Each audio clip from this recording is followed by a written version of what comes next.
স্বাগত প্রবাসী নিউজ 24 সংবাদে। পুরো সংবাদে আপনাদের সাথে আছি আমি ফয়সাল মাহমুদ। দর্শক দেখছিলেন বিআরবি কেবলস সংবাদ শিরোনাম। সংবাদের শুরুতেই ইরান ইসরায়েল সংঘাত প্রসঙ্গ। ইসরায়েলের সামরিক বাহিনীর কমান্ড সেন্টার, গোয়েন্দা বিভাগের সদর দপ্তর এবং সামরিক বাহিনীর গোয়েন্দা শাখার একটি শিবিরে সফলভাবে আঘাত করেছে ইরানের ক্ষেপণাস্ত্র। দফায় দফায় তারা আঘাত এনেছে তেল আবিব ও জেরুজালেমের একাধিক স্থাপনায়। শক ওয়েভে ক্ষতিগ্রস্ত হয়েছে ইসরায়েলের সরোকা হাসপাতাল। এদিকে ইরানের নাতাঞ্জ পারমাণবিক কেন্দ্রে বিমান হামলা চালিয়েছে ইসরায়েলের প্রতিরক্ষা বাহিনী। এমনকি আরও বড় পরিসরে পাল্টা হামলার জন্য প্রস্তুত ইসরায়েল। ইরানের হামলায় কাঁপছে নেতানিয়াহুর দেশ। বৃহস্পতিবার ইসরায়েলের বিভিন্ন সামরিক স্থাপনা লক্ষ্য করে একের পর এক ক্ষেপণাস্ত্র নিক্ষেপ করে ইরানের সামরিক বাহিনী। এতে ইসরায়েলের উন্নত আকাশ প্রতিরক্ষা ব্যবস্থাকে ভেদ করে গুরুত্বপূর্ণ লক্ষ্যবস্তুতে আঘাত হানে তেহরান। আইআরএনএ বলছে ইসরায়েলের সামরিক বাহিনীর কমান্ড সেন্টার, গোয়েন্দা বিভাগের সদর দপ্তর এবং সামরিক বাহিনী গোয়েন্দা শাখার একটি শিবিরে আঘাত হানে ইরানের ক্ষেপণাস্ত্র। এ সময় ইসরায়েলের একটি হাসপাতালে ব্যাপক ক্ষতিগ্রস্ত হয়। একের পর এক বোমা আমাদের আঘাত করছে। এসব হামলা শহরে নয়, আমাদের হৃদয়ে রক্তক্ষরণ হচ্ছে। তবে হামলার দৃশ্যপটে আরো ভয়াবহতা অপেক্ষা করছে বলে তেল আবিব থেকে নাগরিকদের সরে যাওয়ার হুঙ্কার দিয়েছে তেহরানের প্রতিরক্ষা মন্ত্রণালয়। এদিকে ইসরায়েলের প্রতিরক্ষা বাহিনী জানিয়েছে ইরানের নাতাঞ্জ পারমাণবিক কেন্দ্রের একটি স্থাপনায় বিমান হামলা চালানো হয়েছে। ইরানের রাজধানী তেহরান এবং দেশটির অন্যান্য অঞ্চলেও নতুন করে হামলা চালিয়েছে ইসরায়েলের সামরিক বাহিনী। বাড়ছে হতাহতের সংখ্যা। ইসরায়েলের প্রধানমন্ত্রী বেনিয়ামিন নেতানিয়াহু হুঁশিয়ারি দিয়ে বলেছেন ইরানকে কড়া মূল্য দিতে হবে। এদিকে ইসরায়েলের হামলার ভয়ে সীমান্ত এলাকাতে ভিড় করছেন আতঙ্কিত ইরানবাসী। যদিও ভয় না পেয়ে ইরানিদের আরো ঐক্য হওয়ার বার্তা দিয়েছেন দেশটির president. Masud Rana, news 24। Iran Israel সামরিক শক্তিশালী এই দুই দেশের হামলা পাল্টা হামলা ঘিরে আঞ্চলিক যুদ্ধের দ্বারপ্রান্তে এখন গোটা বিশ্ব। গাজার উপর থেকে দৃষ্টি সরাতে মার্কিন মদদে ইসরায়েলের এমন উত্তেজনাকর হামলা বলে ধারণা করছেন আন্তর্জাতিক সম্পর্ক বিশ্লেষকরা। অন্যদিকে বাংলাদেশের জ্বালানি, তেল ও স্বর্ণের বাজারে সরাসরি প্রভাব ফেলছে এই যুদ্ধ। তাই ক্ষতির সম্মুখীন হতে প্রস্তুত থাকতে হবে বাংলাদেশকে, এমনটাই মনে করেন সাবেক রাষ্ট্রদূত মুন্সি ফয়েজ। প্রমা চৌধুরী জানাচ্ছেন বিস্তারিত।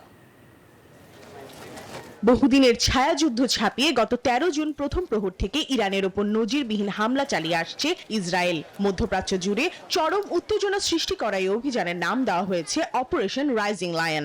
পরিস্থিতি অবনতির দিকে গেলে তৃতীয় বিশ্বযুদ্ধের সূচনা ঘটতে পারে বলে আশঙ্কা করছেন বিশ্লেষকরা।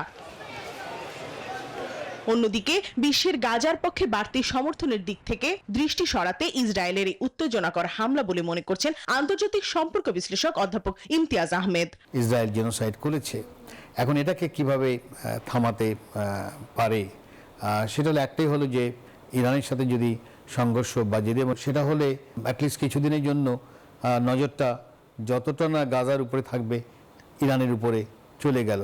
তবে সাবেক রাষ্ট্রদূত মুন্সি ফয়েজ বলছেন ইরানকে চাপে ফেলতে মার্কিনী সমর্থনে এই সংঘাত পরিকল্পিত। মার্কিন সহযোগিতা ছাড়া এই সংঘাত বন্ধ করা সম্ভব নয় বলে মনে করছেন তিনি। যুক্তরাষ্ট্র ইরানকে চাপে ফেলার জন্য, চাপে ফেলে তাকে দিয়ে কিছু কঠিন শর্ত মানিয়ে নেওয়ার জন্য এই যুদ্ধ শুরু করেছে। বিশ্বের কূটনৈতিক সমীকরণকে জটিল পর্যায়ে নিয়ে গেছে এই সংঘাত। অন্যদিকে বাংলাদেশের সরাসরি এই যুদ্ধের প্রভাব বলেও আশঙ্কা করছে কূটনীতিক বিশ্লেষকরা। পিস বিল্ডিং এর কথা ডোনাল্ড ট্রাম্প একাধিকবার তার ভাষণে বলেছে, ওটা করা কিন্তু খুব সহজ না। তেল এবং অন্যান্য জিনিস যেগুলো হরমুজ প্রণালী বা মধ্যপ্রাচ্যের আশপাশ দিয়ে আসা যাওয়া করে, সেগুলোর উপরে বিশাল রকমের চাপ সৃষ্টি করবে। ইনডিরেক্টলি কোনোভাবে ক্ষতিগ্রস্ত তা না, একদম সরাসরি আমরা ক্ষতিগ্রস্ত হচ্ছি। বিশ্লেষকদের মতে এমন অবস্থায় নিজেদের অভ্যন্তরীণ পণ্য ও অবকাঠামোর উপর নির্ভরশীলতা বাড়ানোর উপর জোর দিতে হবে। প্রমা চৌধুরী, নিউজ 24, ঢাকা। ইরান ও ইসরায়েল যুদ্ধ পরিস্থিতির জন্য তেহরান থেকে বাংলাদেশিদের নিরাপদ জায়গায় সরিয়ে নেওয়া হচ্ছে বলে জানিয়েছেন ভারপ্রাপ্ত পররাষ্ট্র সচিব নজরুল ইসলাম। জানান, অনেক বাংলাদেশি নিজেদের উদ্যোগে সরে গেছেন এবং তাদের আর্থিক ও অন্যান্য সহায়তা দিচ্ছে দূতাবাস। বৃহস্পতিবার পররাষ্ট্র মন্ত্রণালয়ে সাংবাদিকদের তিনি এসব কথা বলেন। ভারপ্রাপ্ত পররাষ্ট্র সচিব বলেন, বাংলাদেশি হতাহতের কোনো খবর পাওয়া যায়নি। এরই মধ্যে 100 বাংলাদেশিকে নিরাপদে সরিয়ে নেওয়া হচ্ছে। পাকিস্তান দূতাবাসের তালিকা হস্তান্তর করা হয়েছে।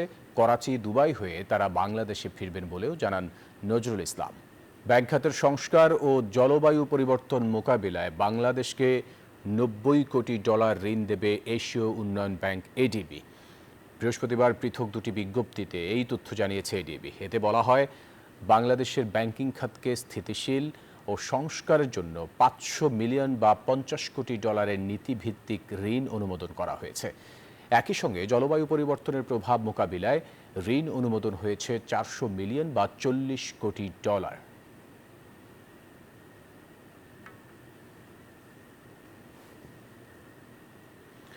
বাংলাদেশকে 2 প্রকল্পে $640 মিলিয়ন দিচ্ছে বিশ্ব ব্যাংক। বৃহস্পতিবার বিশ্ব ব্যাংকের নির্বাহী পরিচালক পর্ষদ গ্যাস সরবরাহ এবং বায়ুর মান উন্নত করতে এই ঋণ অনুমোদন করে।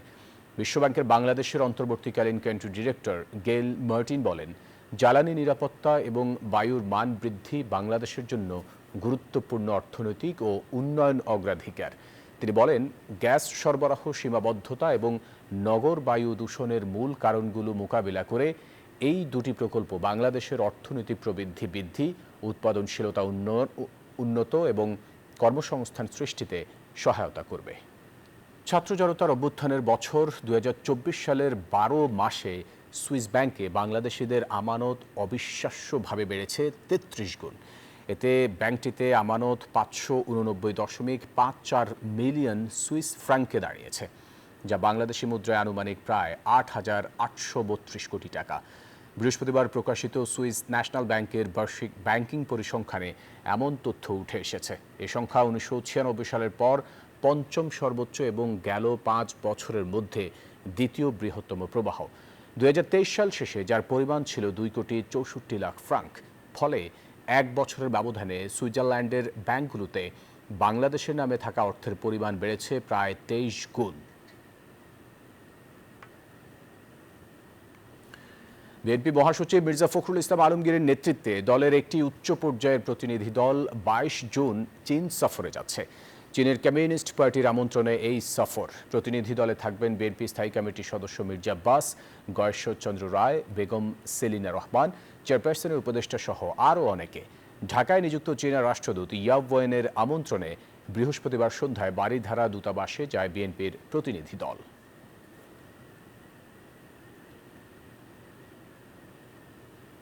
স্পেনের মাদ্রিদে নারায়ণগঞ্জ জেলা সমিতির আহ্বায়ক কমিটির ঈদ পুনর্মিলনী ও নৈশ ভোজ অনুষ্ঠিত হয়েছে। বিশিষ্ট ব্যবসায়ী মোহাম্মদ সেলিম মিয়া সেন্টুর উদ্যোগে মাদ্রিদের মদিনা রেস্টুরেন্টে আয়োজিত এই অনুষ্ঠান প্রবাসী নারায়ণগঞ্জবাসীর মিলন মেলায় পরিণত হয়। প্রবাসী নবীন ও প্রবীণ নারায়ণগঞ্জবাসীর মধ্যে সৌহার্দ্য, পরিচিতি আর ভ্রাতৃত্ববোধ প্রতিষ্ঠাই ছিল এই আয়োজনের মূল উদ্দেশ্য। এতে সভাপতিত্ব করেন আহ্বায়ক আসলাম প্রধান।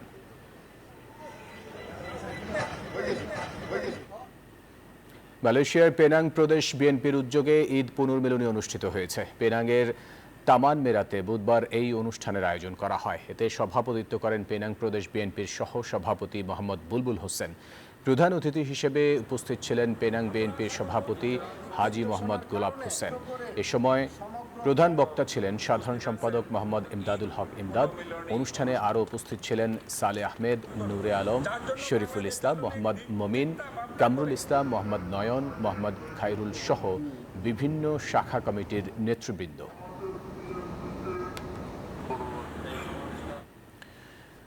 নিউজ 24 টেলিভিশনের যুক্তরাজ্য প্রতিনিধি খালেদ মাসুদ রনিকে লন্ডনে প্রবাসী বিশ্বনাথবাসীর পক্ষ থেকে সংবর্ধনা দেওয়া হয়েছে। লন্ডন বাংলা প্রেস ক্লাবের পক্ষ থেকে সর্বোচ্চ প্রতিবেদক হিসেবে তাকে সংবর্ধনা দেওয়া হয়। এ সময় বিভিন্ন শ্রেণী পেশার বিপুল সংখ্যক প্রবাসী উপস্থিত ছিলেন। সভায় বক্তারা বাংলাদেশ কমিউনিটিতে তার অবদানের ভূয়সী প্রশংসা করেন।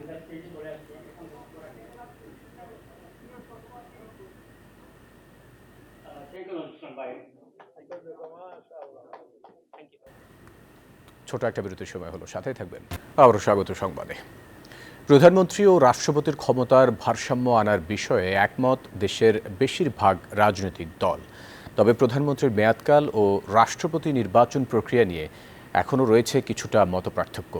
তৃতীয় দিনের বৈঠকে কমিশনের সহ সভাপতি অধ্যাপক আলী রিয়াজ বলেন, মৌলিক বিষয়ে ঐকমত্যে পৌঁছাতে সব রাজনৈতিক দলই আগ্রহী।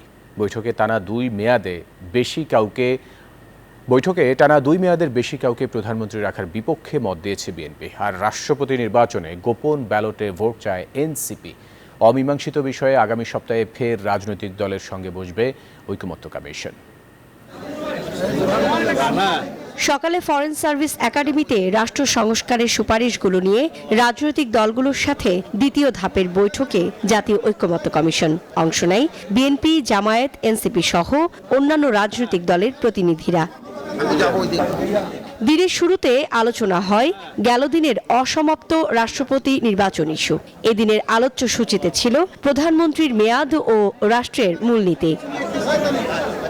আলোচনা শেষে বিএনপি স্থায়ী কমিটির সদস্য জানান, টানা 2 মেয়াদের বেশি কাউকে প্রধানমন্ত্রী রাখার বিপক্ষে তার দল। আর রাষ্ট্রপতি নির্বাচনে গোপন ব্যালটে ভোট চায় এনসিপি। 2 মেয়াদের বেশি কোনো ব্যক্তি প্রধানমন্ত্রী হবেন না। রাষ্ট্রপতি নির্বাচনটা বিদ্যমান পদ্ধতিতে বিকক্ষ বিশিষ্ট পার্লামেন্টের এই সিদ্ধান্তটা এখনো পর্যন্ত পেন্ডিং আছে। গোপন ব্যালটের মাধ্যমে নির্বাচন হবে। এতে করে সংখ্যাগরিষ্ঠ দল যে সরকার গঠন করবে, যারাই করুক বা জোট করুক, তার বাইরেও প্রেসিডেন্ট অন্য যা ব্যক্তিও হইতে পারবে, এরকম একটা অপরচুনিটি এখানে ওপেন হয়। আমরা গোপন ব্যালটের কথা আমরা ওখানে বলেছি। অতীতের বিদ্যমান ব্যবস্থা ত্রুটিপূর্ণ বলেই আমাদের আজকে আবার নতুন করে এই ফরম্যাটে বসতে হচ্ছে। দ্বিকক্ষ বিশিষ্ট সংসদ, প্রধানমন্ত্রীর মেয়াদ, রাষ্ট্রপতির ক্ষমতা বাড়ানো ইত্যাদি বিষয়ে নিজেদের মতামত ব্যক্ত করেন অন্যান্য রাজনৈতিক দলের প্রতিনিধিরাও। মোট প্রাপ্ত ভোটের অনুপাতে এখানে এই দ্বিকক্ষ বিশিষ্ট পার্লামেন্টের 100 সদস্য তারা গঠিত হবেন। 2বারের বেশি কেউ প্রধানমন্ত্রী হতে পারবে না। এই বিষয়ে কিছু কিছু দলের আপত্তি থাকা কারণে এটা পেন্ডিং আছে। দেশের জনগণ চায় এই রাজনৈতিক দলগুলো একটা গণতান্ত্রিক সমঝোতায় পৌঁছাক। কমিশন সহ সভাপতি আলী রিয়াজ জানান, দ্বিকক্ষ বিশিষ্ট আইনসভার বিষয়ে অধিকাংশ দল একমত হয়েছে। বলেন, অনেক ত্রুটি বিচ্যুতি আছে, তবে সবাই আন্তরিক ও শ্রদ্ধাশীল থাকলে ঐকমত্যে পৌঁছানো সম্ভব। প্রধানমন্ত্রী একই ব্যক্তি থাকতে পারবেন না, সেই প্রস্তাব নিয়ে আলোচনা হয়েছে। রাষ্ট্রপতি নির্বাচনের যে পদ্ধতি আছে সেই পদ্ধতি পরিবর্তন করা প্রয়োজন। অধিকাংশ দল দ্বিকক্ষ বিশিষ্ট আইনসভা প্রতিষ্ঠার ব্যাপারে একমত হয়েছে। এর আগে সূচনা বক্তব্যে কমিশন সহ সভাপতি জানান, দ্রুত ঐকমত্যে পৌঁছাতে পারলে জুলাই মাসে হবে জুলাই সনদ। অমীমাংসিত বিষয়ে রবিবার ফের আলোচনায় বসবে ঐকমত্য কমিশন ও রাজনৈতিক দলগুলো। সুকন্যা আমির, নিউজ 24, ঢাকা। আসছে জাতীয় সংসদ নির্বাচনের প্রচারণায় পোস্টার ব্যবহার করা যাবে না। তবে পোস্টারের বিপরীতে বিলবোর্ড, ব্যানার ও সামাজিক যোগাযোগ মাধ্যমে প্রচারণা চালানো যাবে।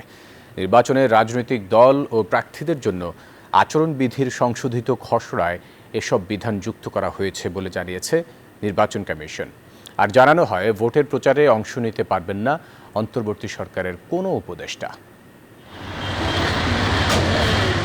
যুগ যুগ ধরে নির্বাচনী প্রচারণার একটি বড় অনুষঙ্গ পোস্টার। ভোট এলেই নগরের প্রধান সড়ক থেকে শুরু করে গ্রামগঞ্জের অলিতে গলিতে পোস্টার শোভা পেত প্রতিদ্বন্দ্বী প্রার্থীর প্রচারণায়। কিন্তু এবারের ভোটে পোস্টার ব্যবহার করতে পারবে না কোনো প্রার্থী। তবে প্রচারণা চালাতে পারবেন ব্যানার, ফেস্টুন, বিলবোর্ড আর অনলাইনে। পোস্টার ব্যবহার বাদ করার ব্যাপারে যেটা একটা সংস্কার কমিশনেরও একটা প্রস্তাব ছিল, আমরাও একমত হয়েছি। আমরা পোস্টার ব্যবহার বাদ দেওয়ার ব্যাপারে সম্মত হয়েছি। ব্যানার, ফেস্টুন, প্রতিদ্বন্দ্বী প্রার্থী ইত্যাদিগুলোকে নতুনভাবে সংজ্ঞায়িত করা হয়েছে। ত্রয়োদশ সংসদ নির্বাচনকে সামনে রেখে রাজনৈতিক দল ও প্রার্থীর আচরণ বিধিমালা 2025 চূড়ান্ত করছে নির্বাচন কমিশন। বৃহস্পতিবার রাজধানীর আগারগাঁও নির্বাচন কমিশন ভবনে প্রধান নির্বাচন কমিশনার AMM নাসির উদ্দিনের নেতৃত্বে 4 কমিশনার, ইসি সচিব ও অন্যান্য কর্মকর্তাদের নিয়ে 7ম কমিশন সভায় আচরণ বিধির চূড়ান্ত অনুমোদন দেওয়া হয়। আচরণ বিধি লঙ্ঘনের দায়ে রাখা হয় সর্বোচ্চ 1.5 লাখ টাকা পর্যন্ত জরিমানা বিধান। বিধিমালা লঙ্ঘনে যে নরমাল শাস্তি ছিল, আগে যেটা ছিল 6 মাস আপনার কারাদণ্ড এবং 50,000 টাকা জরিমানা, সেটাকে 6 মাস কারাদণ্ড এবং 1.5 লাখ টাকা জরিমানা করা হয়েছে, যেটা সংস্কার কমিশনের একটা প্রস্তাবনা ছিল। শিক্ষা প্রতিষ্ঠানে যে সকল প্রার্থী সভাপতি বা সদস্য হিসেবে পরিচালনা পর্ষদে থাকবেন বা মনোনীত হয়েছেন, সিদ্ধান্ত হয়েছে যে তাদেরকে প্রার্থিতা চূড়ান্ত হওয়ার পরে সেখান থেকে পদত্যাগ করতে হবে। জানান, ভোটের আগে রিটার্নিং কর্মকর্তারা সবার জন্য একটি কমন প্ল্যাটফর্ম করবেন, যেখানে ওই আসনের প্রার্থীরা তাদের ইশতেহার জনগণের সামনে তুলে ধরবে। কমন ভাবে একটি প্ল্যাটফর্ম থেকে সকল প্রার্থী যাতে ইস্তেহার ঘোষণা করতে পারেন বা করেন সেটার বিধান করা হয়েছে। আচরণবিধিতে শিক্ষা প্রতিষ্ঠান পরিচালনার কমিটির সভাপতি বা সদস্য ভোটে অংশ নেওয়ার আগে তাকে পদত্যাগ করার বিধান যুক্ত করা হয়। এছাড়া গুরুতর অপরাধের ক্ষেত্রে প্রার্থিতা বাতিল করার আরপিও ধারা 91 এর একটি অংশ আচরণবিধিতে সন্নিবেশিত করা হয়েছে। সামিয়া মাহতাব রোজা, নিউজ 24, ঢাকা। জাতীয় নির্বাচন বিষয়ে সরকারের কাছ থেকে এখনো পর্যন্ত আনুষ্ঠানিক কোনো নির্দেশনা পায়নি সেনাবাহিনী। তবে নির্দেশনা পেলে নির্বাচনী দায়িত্ব পালনে বাহিনীর সদস্যরা সবসময় প্রস্তুত রয়েছে। বৃহস্পতিবার দুপুরে সেনাবাহিনীর নিয়মিত ব্রিফিংয়ে সাংবাদিকদের প্রশ্নের জবাবে এসব তথ্য জানানো হয়। মব ভায়োলেন্স সহ যে কোনো বিশৃঙ্খলা নিয়ন্ত্রণে আবারও নিজেদের কঠোর অবস্থানের কথা জানায় বাহিনীটি। আগামী জাতীয় সংসদ নির্বাচন ঘিরে বেশ আগ্রহ আছে জনমনে। দিনক্ষণ চূড়ান্ত না হলেও সাধারণ মানুষ মনে করছেন জরুরি সংস্কার শেষে হয়তো ফেব্রুয়ারিতেই হবে ভোট। কিন্তু সুষ্ঠু নির্বাচনের জন্য নিয়মিত আইন শৃঙ্খলা রক্ষাকারী বাহিনীর পাশাপাশি সেনাবাহিনীরও গুরুত্বপূর্ণ ভূমিকা রয়েছে। তবে সেনা সদর বলছে জাতীয় নির্বাচন বিষয়ে এখনো আনুষ্ঠানিকভাবে কিছু জানায়নি সরকার। আমরা এখনো সরকারের পক্ষ থেকে অফিসিয়ালি কোনো নির্দেশনা প্রাপ্ত হয়নি, তবে সরকারের নির্দেশনা অনুযায়ী আমরা নির্বাচন সংক্রান্ত দায়িত্ব পালন করব। বৃহস্পতিবার দুপুরে বনানীতে সেনাবাহিনীর আইন শৃঙ্খলা নিয়ে নিয়মিত ব্রিফিংয়ে সাংবাদিকদের সাথে কথা বলেন মিলিটারি অপারেশনস পরিদপ্তরের colonel staff colonel Shafiqul Islam. জানান থানচি এবং রেমাক্রিতে আরাকান আর্মির অবস্থান পরিস্থিতিতে নিরাপত্তা বাহিনী কাজ করছে, অচিরেই যাতায়াতের নিষেধাজ্ঞা উঠে যাবে। নিরাপত্তাজনিত বিঘ্নিতজনিত কারণে সেখানে নিষেধাজ্ঞা রয়েছে। আমরা আশা করছি যে আমাদের নিরাপত্তা বাহিনী তারা কাজ করছে এবং অতি শীঘ্রই এই নিষেধাজ্ঞা প্রত্যাহার করা হবে। ব্রিফিংয়ে আরো জানানো হয় গত 3 সপ্তাহে বিভিন্ন ধরনের অপরাধের সাথে সম্পৃক্ত 1996 জন সহ এ পর্যন্ত সর্বমোট 15,262 জনকে গ্রেফতার করেছে সেনাবাহিনী। মব ভায়োলেন্স, জনদুর্ভোগ সৃষ্টিকারী যে কোনো পরিস্থিতির বিরুদ্ধে সেনাবাহিনী কঠোর পদক্ষেপ গ্রহণ করেছে এবং করবে। মাসুদা লাবণী, নিউজ 24, ঢাকা। 5 আগস্ট ছাত্র জনতার অভ্যুত্থান দিবস হিসেবে পালনের সিদ্ধান্ত নিয়েছে অন্তর্বর্তী সরকার। দিনটিতে সাধারণ ছুটি থাকবে। বৃহস্পতিবার ফরেন সার্ভিস একাডেমিতে সংবাদ সম্মেলনে এই তথ্য জানান সংস্কৃতি উপদেষ্টা মুস্তফা সরোয়ার ফারুকী। আর এ ব্যাপারে আগামী রোববার উপদেষ্টা পরিষদের বৈঠক শেষে গেজেট প্রকাশ হবে বলেও জানান তিনি। এছাড়া জুলাই ঘোষণাপত্র প্রস্তুতের জন্য ওয়াহিদুদ্দিন মাহমুদকে প্রধান করে কমিটি গঠন করা হয়েছে। 5 আগস্ট বাংলাদেশের রাজনীতির ইতিহাসে একটি স্মরণীয় দিন। ক্ষমতায় টিকে থাকতে পুলিশ দিয়ে গুলি করে হত্যাসহ সব ধরনের চেষ্টা চালায় আওয়ামী লীগ, কিন্তু সরকার পতনের এক দফা দাবিতে ঐক্যবদ্ধ হয়ে থাকে বাংলাদেশ। এদিন ছাত্র জনতার গণ আন্দোলনের মুখে দেশ ছেড়ে পালিয়ে যান স্বৈরাচার শেখ হাসিনা। ফলে তরুণদের নেতৃত্বে দীর্ঘদিনের অন্যায়, অবিচার আর জুলুম থেকে মুক্ত হয় বাংলাদেশ। সেই জুলাই বিপ্লবের অনুভূতিকে ফিরিয়ে আনতেই 5 আগস্ট সরকারি ছুটি ঘোষণা করেছে অন্তর্বর্তী সরকার। 5 আগস্ট ছাত্র জনতার গণ অভ্যুত্থান দিবস পালন করার আজকে একটা প্রাথমিক সিদ্ধান্ত হয়েছে। রোববারে ক্যাবিনেট বসবে, সেই ক্যাবিনেটে এটা নিশ্চয়ই পাশ করা হবে। করার পরে এটা গেজেটের মাধ্যমে আপনারা জানবেন। তিনি আরো বলেন, জুলাইয়ের 1 তারিখ থেকে কর্মসূচি শুরু হবে, কিন্তু মূল কার্যক্রম শুরু হবে জুলাইয়ের 14 তারিখ থেকে। এটি চলবে 5 আগস্ট পর্যন্ত। আমাদের আন্ডারস্ট্যান্ডিং হচ্ছে এটা একটা জাতীয় দিবস হতে যাচ্ছে এবং ফলে এটা প্রতি বছরই পালিত হবে এবং প্রতি বছরই ছুটি হওয়া উচিত। বলেন, যাদের রক্তের বিনিময়ে আমরা নতুন বাংলাদেশ পেয়েছি, যুগ যুগ ধরে স্মরণ করতে হবে সেই বীর যোদ্ধাদের। আবির হোসেন, নিউজ 24, ঢাকা। দর্শক, এই ছিল প্রবাসী নিউজ 24 সংবাদে। আরও সংবাদ ও বিশ্লেষণ জানতে ভিজিট করুন news24bd.tv-তে। এতক্ষণ সাথে থাকার জন্য ধন্যবাদ সবাইকে।